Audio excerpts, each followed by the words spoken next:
नमस्कार प्रेक्षकांनो, मालिकेचा काही जबराट असा प्रोमो रिलीज झालेला आहे. या मूर्ख सुष्मिताच्या हातून एवढी मोठी चूक होणार आहे ना, ज्याची तुम्ही कोणीही कल्पना सुद्धा केलेली नाहीये.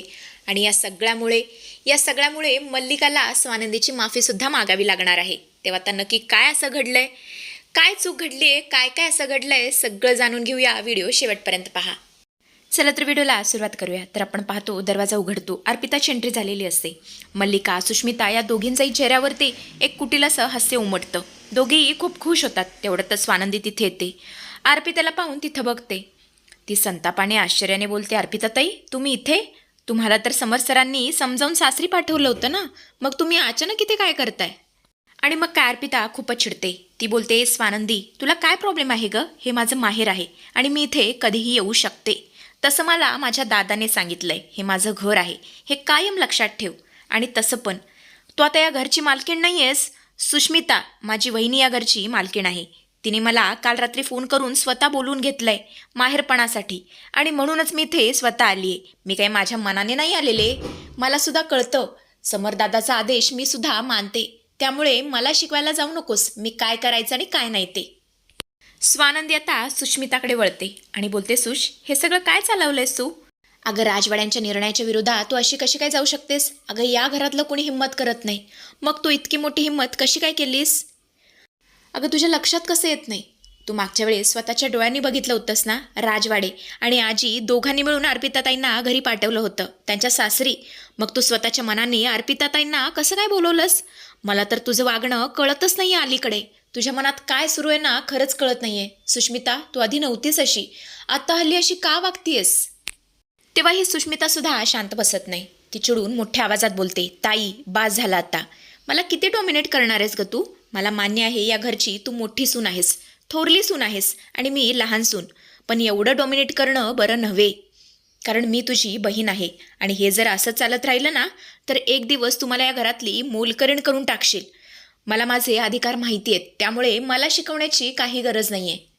आणि अशा प्रकारे सुष्मिता स्वानंदीला अत्यंत अपमानास्पद शब्द सुनावते. स्वानंदी शांतपणे एकदम ठामपणे तिचे शब्द ऐकून घेते. उलट काहीच बोलत नाही, कारण तिला माहिती असतं आता सुष्मिताला बोलून काहीच उपयोग नाही. ती काहीच ऐकणार नाही, कारण हे सगळं ती तिच्या मनाने करत नाही आहे.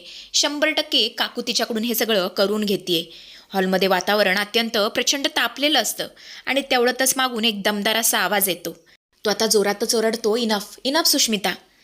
समरच्या आवाजाने पूर्ण हॉलमध्ये शांतता पसरते. सुष्मिता, मल्लिका दचकतात. समर आता रागाने आतमध्ये येतो. तो अर्पिताकडे पाहतो आणि बोलतो, अर्पिता तू इथे? तेव्हा अर्पिता घाबरते आणि बोलते, दादा मी काय माझ्या मनाने नाही आलेले, मला या सुष्मिताने बोलवलंय. आणि अशा प्रकारे ती सुष्मिताला बरोबर अडकवते.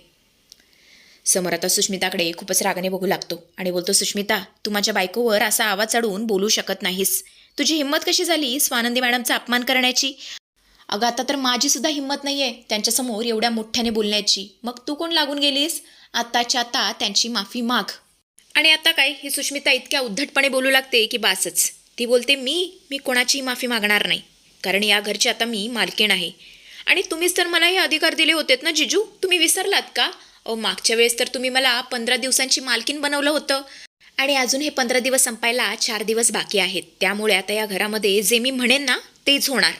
हे सगळं ऐकून तर समरला इतका राग येतो. तो बोलतो, अच्छा म्हणजे सत्तेची हवा तुझ्या डोक्यात गेली आहे तर ठीक आहे. मग ही मी तुझ्याकडून आत्ताच्या आत्ता सगळे हिसकावून घेतो. सगळे अधिकार आत्ताच्या आत्ता मी तुझ्याकडून काढून घेतो. सुष्मिता एक लक्षात ठेव, जसे हे सगळे अधिकार मी तुला देऊ शकतो ना, तसे रिटर्नसुद्धा घेऊ शकतो. आत्ताच्या आत्ता किल्ली काढ आणि स्वानंदी मॅडमच्या ताब्यात दे. आणि तसं पण मला चेक करायचं होतं ग, ही जबाबदारी तू पार पाडू शकतेस का? पण नाही, तुझी तेवढी पात्रताच नाही आहे. आणि खरं तर 15 दिवसांसाठी तरी मी चाव्या तुझ्याकडे का दिले ना, याची मला खंत वाटतेय, पश्चाताप होतोय. चल पटकन चाव्या तुझ्या स्वानंदी ताईला दे. तेव्हा सुष्मिता बोलते, एक मिनिट जिजू, हे घरगुती अधिकार आणि किल्ला तुम्ही हिसकावून घ्यालो, पण त्या प्रॉपर्टी पेपरचं काय, ज्यावर तर मी मालकीणच आहे? एक मिनिट, मी माझ्या वकिलांना बोलवते, ते तुम्हाला सगळं समजावून सांगतील. असं म्हणत सुष्मिता बोटाने इशारा करते आणि बाहेरून एक वकील काळ्या कोटमध्ये आतमध्ये येतात. त्यांच्या हातामध्ये एक फाईल असते. सुष्मिता त्यांना आदेश देते आणि बोलते, वकील साहेब ही जी विल आहे ना ती वाचून दाखवा.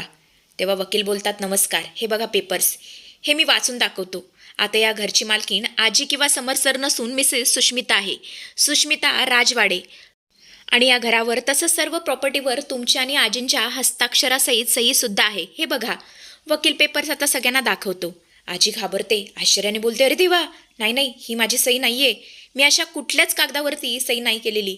आणि पिंट्या, तुला तर माहीतच आहे, तुला विचारल्याशिवाय मी कोणत्याच कागदावर सहीसुद्धा करत नाही. हे काहीतरी फ्रॉड आहे. तेव्हा समरसुद्धा बोलतो, व्हॉट रबिश, ही सुद्धा माझी सही असूच शकत नाही. हा शुद्ध फसवणुकीचा प्रकार आहे. तेव्हा वकील बोलतात, पण सर, कायद्याच्या नजरेत तर ही तुमची सही आहे. बिलवर अगदी तंतोतंत तुमची आणि आजींची सही मॅच होतीये. त्यामुळे तुम्हाला हे मान्य करावंच लागेल. तेव्हा स्वानंदी बोलते, राजवाडे इकडे आणा, मला ते बघायचं आहे. असं म्हणतच ती ते बिल घेते आणि एकदम नीट पाहते. तिचे तीक्ष्ण डोळे त्या सहीमधील एक छोटीशी चूक पकडतात आणि तिला लगेच लक्षात येतं, ही समरची सही नसून सुष्मिताने केलेली हुबेहूब नक्कल आहे. तिचा सगळा फ्रॉड लक्षात आलेला असतो. स्वानंदी आता मुद्दामच बोलते, वकील साहेब, ते पेपर्स अगदी बरोबर आहेत. तुम्ही म्हणताय ना की सुष्मिता माझी बहीण या घरची आणि संपूर्ण राजवाडे ग्रुपची मालकीण आहे? बरं झालं, एकदम बरोबर आहे हे सगळं. समोर आजी आश्चर्याने स्वानंदीकडे बघू लागतात. मल्लिका, सुष्मिता खूप खुश झालेले असतात. अंशुमला मात्र काही समजायला मार्ग नसतो. चक्क ही स्वानंदी दादाची आणि आजीची बाजू न घेता आपल्याला कशी काही साथ देतीये, त्याला तर काही समजायला मार्ग नसतो. पण तो विचार करतो, बहुतेक या स्वानंदीने हार मानली असणार आहे. आता प्रॉपर्टी तिच्याकडे नाही ना, म्हणून बहुतेक हिने दल बदली केला असणार आहे. तेवढं तर स्वानंदी बोलते, अगं सुष्मिता, तुला एक अत्यंत महत्त्वाची गोड बातमी द्यायची राहिली गं. तुला माहिती आहे का, कालच राजवाड्यांच्या कंपनीने मार्केटमधून आणि इंटरनॅशनल बँककडून तब्बल 200 कोटी रुपयांचं लोन घेतलेलं आहे. हे ऐकून तर सुष्मिता चेहऱ्याचा रंगच उडतो. समोर जोरातच ओरडतो, काय? अहो स्वानंदी मॅडम, तुम्हाला हे कसं माहिती? अहो हे काय बोलताय तुम्ही? तेव्हा स्वानंदी त्याच्याकडे बघून डोळा मारते आणि बोलते, अहो आनंददादाने कालच मला सांगितलंय. आणि समोरच्या लक्षात आलेलं असतं की स्वानंदी काहीतरी नाटक करते आणि या सगळ्यामध्ये त्याला तिची साथ द्यायला हवी. तो बोलतो, हो हो हो हो, घेतलंय सुष्मिता, खरंच लोन घेतलंय. सुष्मिता बोलते, पण ही आनंदाची बातमी कुठे आहे? लोन घेणं आनंदाची बातमी थोडी ना असते. तेव्हा स्वानंदी बोलते, पण पुढे ऐक. नियमानुसार आता जशी ही सर्व प्रॉपर्टी आणि नफ्यातून तू मालकीण आहेस ना, तसंच त्या 200 कोटी रुपयांच्या कर्जाची जबाबदारी सुद्धा आता तुझ्यावरतीच आली आहे.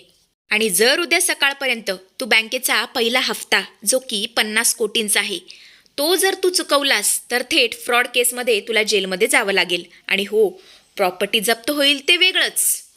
आणि हे सगळं ऐकल्यावर ही मूर्ख सुष्मिता एवढी घाबरते की काही सांगायलाच नको. ती घाम पुसते, थरथरात बोलते, 200 कोटी जेल? नाही नाही, हे कसं शक्य आहे? नाही नाही, मी जेलमध्ये नाही जाऊ शकत. तिकडे गेल्यावर तर मला माझे यूट्यूबचे व्लॉगसुद्धा बनवता येणार नाही. नाही नाही, मी माझ्या फॉलोअरशिवाय जगू शकत नाही, माझ्या व्लॉगिंगशिवाय जगू शकत नाही. मला नाही जायचं ताई जेलमध्ये, प्लीज काहीतरी कर. तेव्हा स्वानंदी बोलते, सॉरी शुश, मी काहीच करू शकत नाही, कारण तू तर आता मालकीनबाई आहेस ना, आणि पेपर्स तर तुझ्या नावावरती आहेत. मग पोलीस तर आता तुलाच पकडणार, आणि आता सवय कर जेलची भाकरी खाण्याची. मल्लिका, अर्पिता, अंशुमन तिघेही तिला डोळ्याने खुणवत असतात की घाबरू नकोस म्हणून. पण ही सुष्मिता एवढी घाबरलेली असते, ती आता सगळं सत्य सांगते.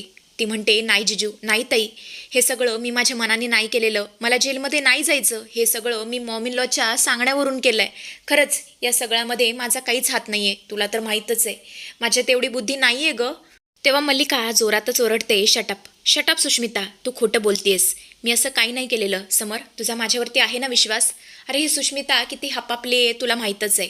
अरे चाव्यांसाठी हिने हे सगळं केलंय. हा सगळा हिचाच प्लॅन होता. पूर्ण हॉलमध्ये शांतता पसरते. सुष्मिता जमिनीवरती बसून रडत असते. मल्लिका स्वतःला वाचवण्याचा प्रयत्न करत असते. तेवढ्यातच समोर बोलतो, खरंच सुष्मिता, तू एवढ्या खालच्या थराला जाशील ना, मी असा कधीच विचार केला नव्हता. आत्ताच्या आत्ता माफी माग. सुष्मिता स्वानंदीच्या पाया पडू लागते. तेव्हा समोर बोलतो, तू एकटीने नाही काकू, तुम्ही सुद्धा माफी मागायची आहे. कारण कसं आहे ना, माझ्या राज्यामध्ये ज्याची चूक असेल त्याला माफी ही मागावीच लागते. श्वेताच्या प्रकरणामध्ये जेव्हा अंशूची चूक नाही आहे हे मला कळालं, तेव्हा मी स्वतःहून तुमची माफी मागितली होती ना. कारण कसं आहे ना, या सुष्मिताला तुम्हीच डोक्यावरती चढवून ठेवलं होतं, नाहीतर तिची एवढी हिंमत मजल गेलीच नसती.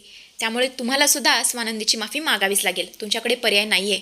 आणि मग काय, दोघींना सुद्धा स्वानंदीची माफी मागावी लागते. पण स्वानंदीला कळून चुकलेलं असतं की सुष्मिताला हे सगळं मल्लिकानेच करायला सांगितलं आहे. पण आत्ता तिच्या हातात प्रूफ नाही आहे. पुढे आता मल्लिकाचं भांडं ती समोर कसं फोडेल हे बघणं इंटरेस्टिंग ठरणार आहे.